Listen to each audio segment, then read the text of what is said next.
بسم الله الرحمن الرحيم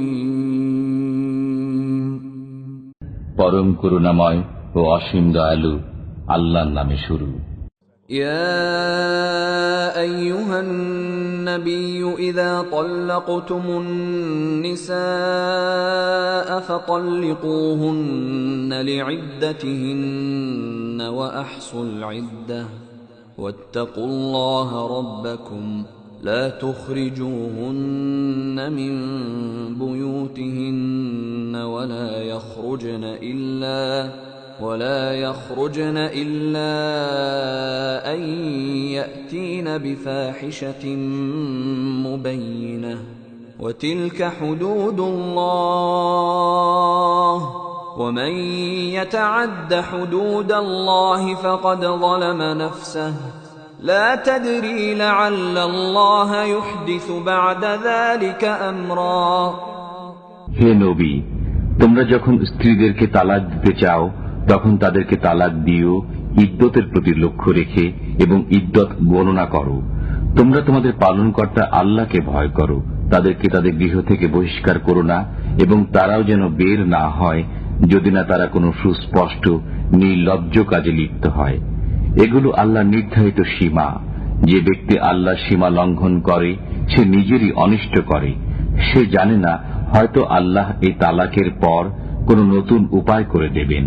فإذا بلغن أجلهن فأمسكوهن بمعروف أو فارقوهن بمعروف وأشهدوا ذوي عدل منكم وأقيموا الشهادة لله ذلكم يوعظ به من كان يؤمن بالله واليوم الآخر ومن يتق الله يجعل له مخرجا অতঃপর তারা যখন তাদের ইদ্যতকালে পৌঁছে তখন তাদেরকে যথোপযুক্ত পন্থায় রেখে দেবে অথবা যথোপযুক্ত পন্থায় ছেড়ে দেবে এবং তোমাদের মধ্য থেকে দুজন নির্ভরযোগ্য লোককে সাক্ষী রাখবে। তোমরা আল্লাহর উদ্দেশ্যে সাক্ষ্য দেবে। এতদ্বারা যে ব্যক্তি আল্লাহ ও পরকালে বিশ্বাস করে তাকে উপদেশ দেওয়া হচ্ছে, আর যে আল্লাহকে ভয় করে আল্লাহ তার জন্য নিষ্কৃতির পথ করে দেবেন। ويرزقه من حيث لا يحتسب ومن يتوكل على الله فهو حسبه إن الله بالغ أمره قد جعل الله لكل شيء قدرا এবং তাকে তার ধারণাতীত জায়গা থেকে রিজিক দেবেন। যে ব্যক্তি আল্লাহর উপর ভরসা করে তার জন্য তিনি যথেষ্ট। আল্লাহ স্বীয় কাজ পূর্ণ করবেনই। আল্লাহ সবকিছুর জন্য একটি পরিমাণ নিস্থির করে রেখেছেন। واللائي يئسن من المحيض من نسائكم إن ارتبتم فعدتهن 3 أشهر واللائي لم يحضن وأولاة الأحمال أجلهن أن يضعن حملهن ومن يتق الله يجعل له من أمره يسرا তোমাদের স্ত্রীদের মধ্যে যাদের ঋতুবতী হওয়ার আশা নেই তাদের ব্যাপারে সন্দেহ হলে তাদের ইদ্যত হবে 3 মাস, আর যারা এখনো ঋতুর বয়সে পৌঁছেনি তাদেরও অনুরূপ ইদ্যতকাল হবে। গর্ভবতী নারীদের ইদ্যতকাল সন্তান প্রসব পর্যন্ত। যে আল্লাহকে ভয় করে আল্লাহ তার কাজ সহজ করে দেন। ذلك أمر الله أنزله إليكم ومن يتق الله يكفر عنه سيئاته ويعظم له أجرا এটা আল্লাহর নির্দেশ যা তিনি তোমাদের প্রতি নাজিল করেছেন। যে আল্লাহকে ভয় করে আল্লাহ তার পাপ মোচন করেন এবং তাকে মহা পুরস্কার দেন। أسكنوهن من حيث سكنتم من وجدكم ولا تضاروهن لتضيقوا عليهن وإن كن أولات حمل فأنفقوا عليهن حتى يضعن حملهن فإن أرضعن لكم فآتوهن أجورهن وأتمروا بينكم بمعروف وإن تعاسرتم فسترضع له أخرى তোমরা তোমাদের সামর্থ্য অনুযায়ী যেরূপ গৃহে বাস করো তাদেরকেও বসবাসের জন্য সেরূপ গৃহ দাও। তাদেরকে কষ্ট দিয়ে সংকটাপন্ন করো না। যদি তারা গর্ভবতী হয় তবে সন্তান প্রসব পর্যন্ত তাদের ব্যয়ভার বহন করবে। যদি তারা তোমাদের সন্তানদেরকে স্তন্যদান করে তবে তাদেরকে তাদের প্রাপ্য পারিশ্রমিক দেবে এবং এ সম্পর্কে পরস্পরে সংযতভাবে পরামর্শ করবে। তোমরা যদি পরস্পরের জিদ করো তবে অন্য নারী স্তন্যদান করবে।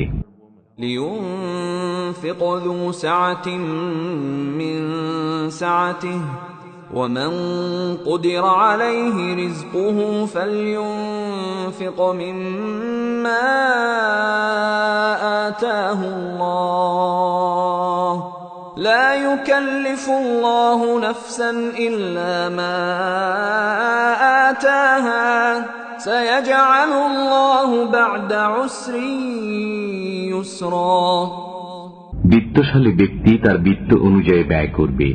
যে ব্যক্তি সীমিত পরিমাণের রিজিক প্রাপ্ত সে আল্লাহ যা দিয়েছেন তা থেকে ব্যয় করবে।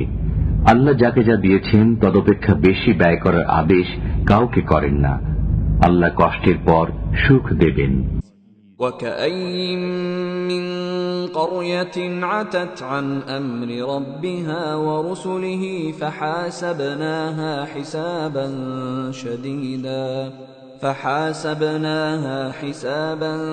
شديدا وعذبناها عذابا نكرا অনেক জনপদ তাদের পালনকর্তা ও তার রসুলগণের আদেশ অমান্য করেছিল। অতঃপর আমি তাদেরকে কঠোর হিসেবে পাকড়াও করেছিলাম এবং তাদেরকে ভীষণ শাস্তি দিয়েছিলাম।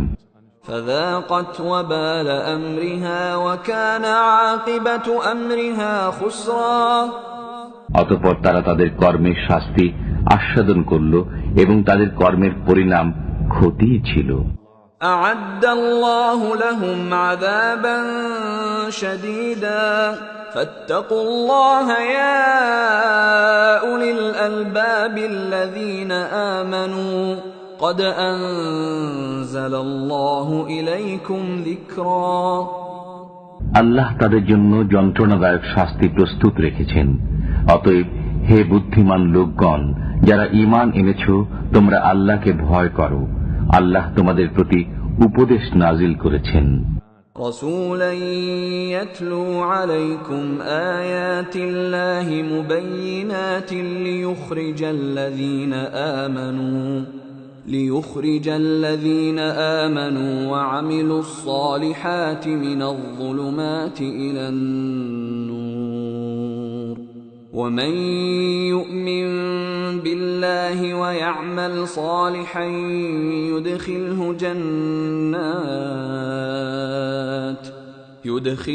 جنات تجري من تحتها الأنهار خالدين فيها أبدا قد أحسن الله له رزقا একজন রসূল যিনি তোমাদের কাছে আল্লাহর সুস্পষ্ট আয়াতসমূহ পাঠ করেন, যাতে বিশ্বাসী ও সৎকর্মপরায়ণদেরকে অন্ধকার থেকে আলোকে আনয়ন করেন। যে আল্লাহর প্রতি বিশ্বাস স্থাপন করে ও সৎকর্ম সম্পাদন করে, তিনি তাকে দাখিল করবেন জান্নাতে, যার তলদেশে নদী প্রবাহিত। সেখানে তারা চিরকাল থাকবে। আল্লাহ তাকে উত্তম রিজিক দেবেন। الله الذي خلق 7 سماوات ومن الأرض مثلهن يتنزل الأمر بينهن لتعلموا أن الله على كل شيء قدير وأن الله قد أحاط بكل شيء علما আল্লাহ সপ্তাকাশ সৃষ্টি করেছেন এবং পৃথিবীও সেই পরিমাণে। এসবের মধ্যে তার আদেশ অবতীর্ণ হয় যাতে তোমরা জানতে পারো যে আল্লাহ সর্ববিষয়ে সর্বশক্তিমান এবং সবকিছু তার গোচরীভূত।